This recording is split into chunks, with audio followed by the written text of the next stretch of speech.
Pourquoi les tarifs SEO vont de 300 à 10 000 euros par mois? Le marché du SEO, finalement, c'est un grand écart permanent.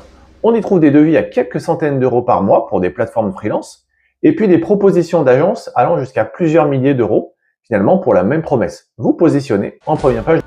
Eh bien, il y a une opacité tarifaire qui crée une confusion totale chez les dirigeants qui, finalement, ont l'impression de jouer la roulette russe avec leur budget marketing. Dans notre approche d'anti-agence chez Cleatis, on divise le marché en deux catégories bien distinctes: les exécuteurs des tâches et les architectes de croissance. Voici la réalité cachée derrière ces écarts de prix. 1. L'illusion de la commodité technique versus la stratégie. Le prestataire low cost, finalement, il traite le SEO comme une simple suite de tâches répétitives.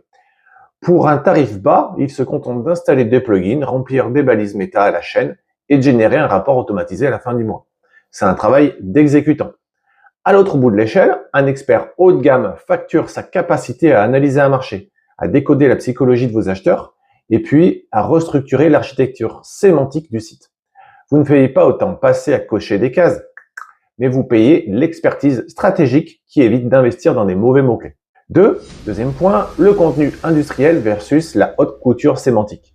En 2026, avec l'IA, ça a creusé un fossé monumental dans les coûts de production des contenus. Un devis anormalement bas cache derrière l'utilisation massive de textes générés par l'IA sans aucune retouche humaine, ou alors l'externalisation de la rédaction à bas coût. Résultat immédiat, Google il détecte la faible valeur ajoutée de ces textes et il refuse d'indexer ces pages. Donc vous ne pourrez pas vous positionner avec. Une prestation premium, elle intègre la création de clusters d'autorités complexes, des interviews d'experts internes et un travail de copywriting conçu pour la conversion. L'un, d'un côté, crée de la pollution numérique, l'autre crée un actif financier pour votre entreprise. 3. La vanité versus l'alignement business. Un prestataire se protège derrière des indicateurs techniques abstraits pour justifier ses honoraires. Hausse des impressions, mots-clés positionnés en page 3 ou score de logiciels tiers qui sont dans le vert. Or, une stratégie SEO sérieuse se concentre exclusivement sur des métriques de conversion et sur le chiffre d'affaires généré hors marque. Le prix reflète le niveau de responsabilité et d'implication, finalement, que le prestataire est prêt à assumer dans votre tunnel de vente global.